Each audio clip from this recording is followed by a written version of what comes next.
One reason why some people stare at large families is because they think it's wrong to have a lot of kids. Tenny is with us today. She says that the government should subsidize birth control for the people who can't afford the ones they've got. And Rick, he's single and has no kids. He says the world's overpopulated and considers it socially irresponsible to have more than two. We welcome Rick and Tenny. Well, you come from how many in your family? 4. And you were which one down the line? 3rd. And you come from? I'm 3 of 5. 3 of 5. Wonder what you would, of course you wouldn't be thinking it. What if your parents had decided what you think? They had to cut it off after 2. We'd have 2 empty spaces here. Well, tell me why you think that, and how many children, you're divorced and you have? I have 2. Okay. I have 2 children. The reason I feel that way is because we don't a lot of times see families that are well taken care of and positive influences like this. When you get out into the real world and you see the large number of children that aren't taken care of and that become street people, and these are the people that are a threat to the families that we do have, I think that a lot of our problems today can be traced to the fact that there's just too many people. There are those who have just 1 or 2, but those kids are not well taken care of. And then there are those who have 10 and 12, and they are well taken care of. You have a pretty radical approach. You say the government should subsidize sterilization or birth control for those who already have kids and can't take care of them. Explain that. Well, I think that's a real problem for some people, that birth control is hard to attain. And therein lies their problem. You know, they end up with children that they can't really take care of financially. So who's to make the decision, though? The government? Are they to say, you've got too many, we're going to sterilize you? Is that how you think it should be run? Well, I think there should be an education program. I think it would have to be a decision made before, you know, some contemplation and some counseling. But I remember that being a problem when I was first married, too. There are lots of countries that do that, or there are several countries that do that, 2, and that's it, and in sort of Asian countries. Do you think that that's something that we really need to have? Well, that might be a tad bit radical, but something definitely needs to be done. I mean, if you get too many people crammed in a certain space, then you come up with the symptoms of theft and robbery and rape and all the social ills that we see now. Rick, you think that that's part of our problem here, don't you, is overpopulation? Yes, I do. I think there are limited resources on this planet, and I think it's already overpopulated. And if 2 people come together and have 2 kids, then that's 0 population. Is 2 the magic? That's 0 population, you see. Right. Is that the magic number? That's my magic number, yes. Is it? There are a lot of people who are delaying childbearing, a lot of people who are deciding not to have children, a lot of people are only having 1. Compared to as it was years ago when most families consisted of 3, 4, 5 children, how then do you look at 0 population growth, the numbers of children being born, fewer children are being born, and say we have a problem? I think, I'm not sure the question. The question is that years ago there were more children being born than there are today. So why is that a concern? Well, years ago was when the population explosion started, and I think currently there are just too many people for the number of resources, both on planetary scale and even in this country. Without mentioning where you work and what you do meet a lot of people every day. You wait on the public. Mm-hmm. What is it, is that influencing how you think today, what you're seeing? Yeah, to some extent. When I see ill-mannered children and the way the parents have reacted to that, it's kind of scary when you think, you know, that child's going to grow up someday and become an adult, and if they don't get what they want, they're going to wreak havoc on the people around them, and that's a scary thought for me. Any comments?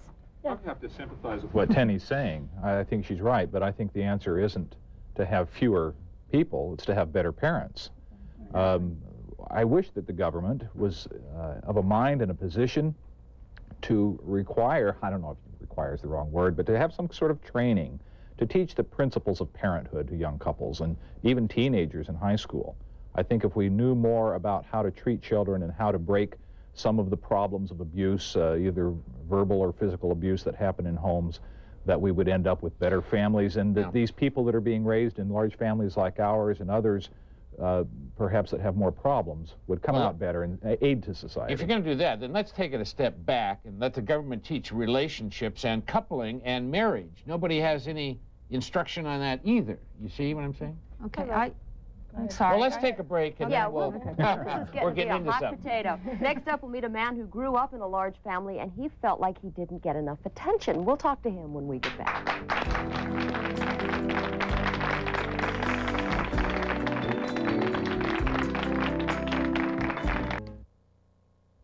Well, Ed Owens was the oldest of 8 kids, and he says the family wasn't close and that his parents had too many kids to pay adequate attention to all of them. Please welcome him. Good morning. Good morning, Ed. Ed, you have how many children now of your own? I have 2 children, You have 2 children. 2 little girls. Growing up with that many children around, do you feel that it was impossible for your parents to take care of them all, or that they just didn't do it? It was impossible for them, my parents, just the way they were. I'm not saying it's impossible for other parents to, or other people to give the attention and to have more than a few children. But I just know that in my particular instance, my particular situation, it was impossible for them. Would you say that your family was dysfunctional? Oh, yes, absolutely. You were the oldest of 8? Yes. Was it your job to kind of help raise the rest? I mean, did you really have some tough times? When you were introducing me or talking about me earlier, you're saying I didn't get enough attention. I thought I didn't get enough attention. Well, I got plenty of attention when my parents left, and then when they came back and something wrong had happened in the household, then I got a lot of attention. Because not only was the child that messed up punished, but you're the oldest. You should have known better. It was your fault. You should have taken care. You should have taken care. Did you get hit? Were you physically absolutely. abused? Oh, so there was a lot of that going around? Physically and verbal, yeah. Tanny and Ed both were comparing notes, and you both said that you'd been sterilized. So you've deliberately made a choice not to have any more children. Is that because of this global situation, or because you just don't want any more kids? For me, I think it's both. As the mother of 2 daughters, you worry about it when your daughters leave the house. You know, are they going to get back home? I mean, we hear so much of such random violence happening against people. For me to worry about just 2 is for me all I can handle. Ed? For me, it was more of a personal choice. I had children when I was in my late 20s, early 30s, and I just didn't want to be over 50 years old still raising kids. Mm-hmm. Okay. So I just felt like it was... Diane Robinson on the phone? Are you there, Diane? Yes, I am, Jim. Okay, you've been listening. Yes, I have. Are you afraid? How old are your kids now? They range in age. The oldest is 29, and Okay. the youngest is only 2. Okay. Do you fear them going out? No, I don't. You know, interestingly, you know, I'm listening to everyone's comments on TV, and I don't equate the number of children to some of the problems that are being addressed. You know, I do agree with the parenting skills having a lot to do with it. In our case, also, our family was totally planned. And, you know, it's not financially, having 10 children speaks for itself. It is a big job. But what people have to realize is the biggest job of a large family is meeting each one of their needs. And it may not be the 2-year-old that has the biggest need that day. It may be the 13-year-old that just comes home from school that's had a problem with a peer, lost a girlfriend, or something that's major in his life. And I think, you know, if we key into those needs, that is our absolutely largest problem. Lori, do you go along with that? Key into their needs? Absolutely. I am lucky enough to be a stay-at-home mother, and even though I have gone to college, I have a degree, and I keep my teaching certificate up in case I do need it, I make it a point to spend individual time with each child, and we do fun things together. We're always going roller skating or water skiing or doing something fun at home, renting a video, going to drive-ins. And we have a lot of fun times together. We do a lot of work together. And all this, within all this, I think we are building character, we are sharing love, and trying to develop a quality family. I think a quality family is a lot more important than a quantity family. I don't think it matters if you have one child or you have many children. I think what you do with what you have is what matters. Did you ever hear Mark say, Mom, I'm not Paul, I'm Mark? Did you ever call him by the wrong name? Absolutely. Do you? Oh, yeah. Randy? Absolutely, yeah. Just this morning. Most often wrong than right. Well, sometimes I go through 3 or 4 names. My mom used to call me the cat's name. So. Really? She'd go through all of them. Okay, we'll follow this up, and when we come back, we'll meet another family of 12. Count them, 12. We'll be right back.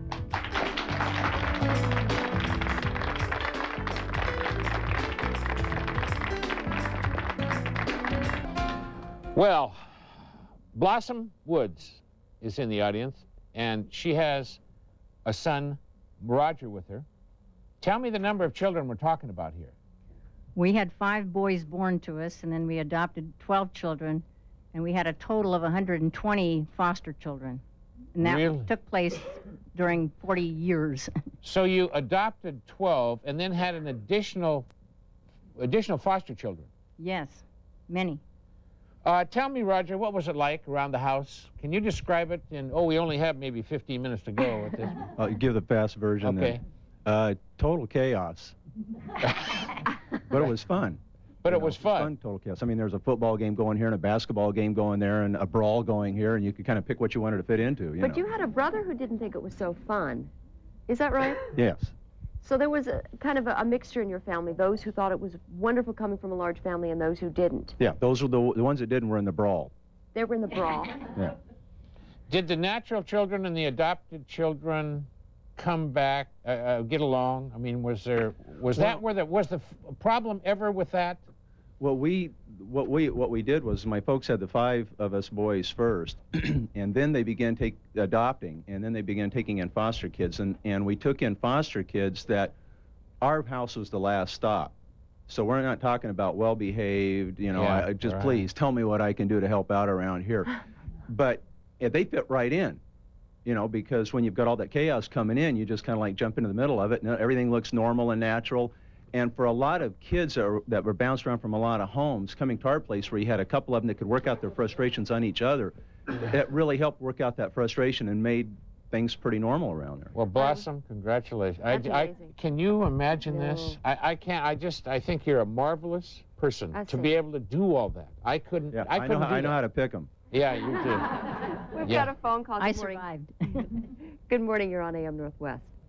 Hello. Yes. Hi, go ahead. I'm telephoning because I wanted to make some representation from the side of children who grow up in big families. I grew up in a family of 8, and there are all kinds of comments there about, the parents' point of view, thinking that they're giving quality time and everything. But you can't really document what the experience of the children is until many, many years later. And I grew up in a big family where there were lots of resources and good schools, and we all did well, and it looks good on the outside, but we really didn't get any attention. Yeah. And also the kind of social responsibility of, I don't know, the comments from the outside that it's not a good idea to have that many kids. As a child, you experience it's embarrassing. You're holding babies and for your mother, and I don't know, there are all kinds of problems that sort of turn out later that you find out, and You yourself wouldn't have a bunch of kids then, huh? no. No, how many would you have? Well, none of my brothers and sisters have had a lot of children. They've had 2, 3 at the most, because I think, and they waited a long time, because I think they were sort of in shock. Lori has a response to that. Go ahead. Oh, I was going to see if you'd like to ask my children if they've been embarrassed and their comments on that. All right, what we'll do, Where do you are want they? to take a break and come They're back on the and do second that? row. Yeah, 5 let's of them take a are on the break, second row. And we'll ask them what they think, because they're from a family Let's as well. see a show of hands of this. All righty, we'll take a break, though, and we'll come back and ask them. Stay with us. We'll be right back.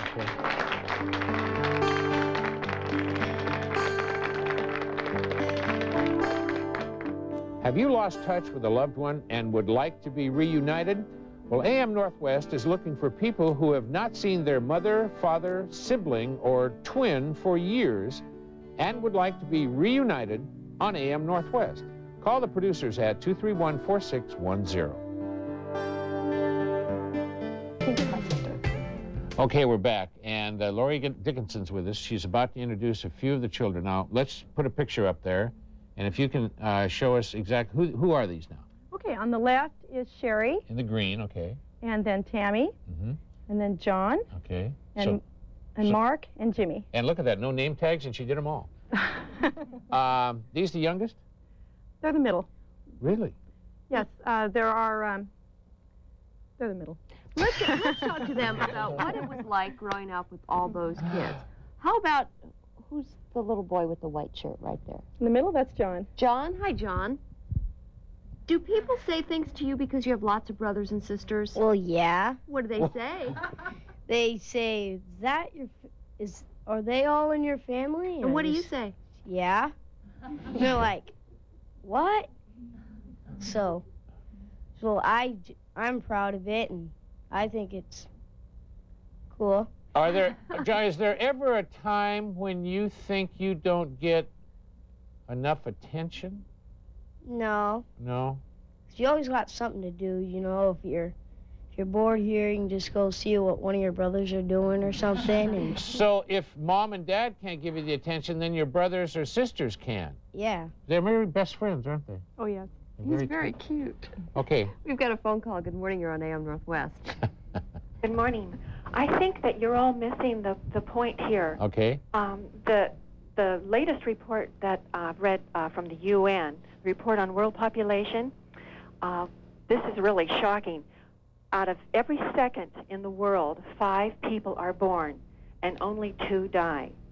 The biggest threat to the survival of mankind is the very fact of the growth of mankind. And scientists, environmentalists, Jacques Cousteau, Carl Sagan, all have warned that this is the threat to the very survival of our planet. And so what do you think we should do about it? I wish I had some answers. I think the most important thing is if we realize that it is a threat to the very survival of So that Randy and Lori sitting here, would you say to them that what they're doing is threatening the existence of the planet Earth? We have, yes, because we have only limited resources. And I think if we could all educate everyone in the world saying that this is just the little planet Earth. We have limited resources, and in order for us all to survive, not only us but all the other plants and animals in the world to survive, that we must use our heads and realize that there are limits to growth. Okay, Randy, your response to that?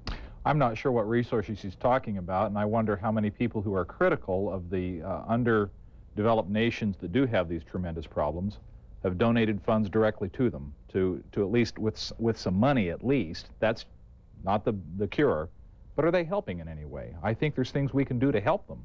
Okay. Ed, very briefly, has said that when he was sterilized, when he had a vasectomy, he was at a point in his life where he couldn't really afford it. So you were in Colorado at the time, and what did they do?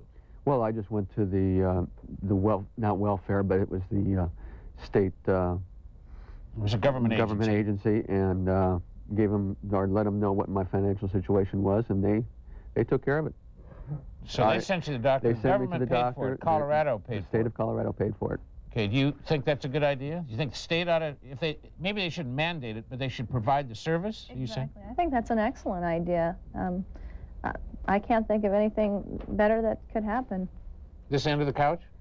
I think much more important is to be able to raise your children so they can be a benefit to society. I'm confident that my kids will be good leaders in their community and their church, and most importantly in their home. And many more problems can be solved within the families for the world than the amount. I have to thank you all. We're running out of time. Thank you very much, and we thank all of you, all your opinions today. And the beat goes on. We'll take a break. We'll be right back. How to stay looking young next.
Does your mate see the glass half? We use a portable cordless phone in your home, but you may have found it isn't very portable because it works poorly when you start to move around. We'll leave it to our consumer reporter, Randy Ripplinger, to come up with a great gadget that solves those problems. Do you ever have problems with your cordless phone? This is how it sometimes happens at my home. Hi, David. Is your dad there? Sure, just a second. Dad, phone's for you. Oh, thanks, David. Hello? Hello? Randy, is that you? Hello? God, Randy, I can hardly hear you. I can't hear you. I can't hear anything. Hello? Hello? Hello? If your cordless phone is giving you too much static, maybe you want to spend some extra money for another type of phone that will clear the air for you. It's a digital home cordless phone. The phone has two advantages. It transmits on a very high 900 megahertz frequency. Without getting technical, 900 megahertz is simply better. And your voice and the caller's voice are converted to a digital signal. That improves the quality of the sound the same way digital CD discs do over audio tape. Hello? Hi, can you hear me now? Yeah, much improved. All right, great, that's good. A digital phone will let you roam anywhere in your house without losing your call. In fact, some digital phones claim you can carry them several blocks from your home. So we tried a head-to-head test. With my regular cordless phone, I walked about 2 blocks down the street before I lost the signal. With the same test using this digital cordless, I expected to keep going and going and going. The distributor VTech in Beaverton claims it can receive up to a half-mile from the base, but not in our test. No question, the digital phone gives much cleaner sound even for longer distances. But as for which phone you can take further from your house before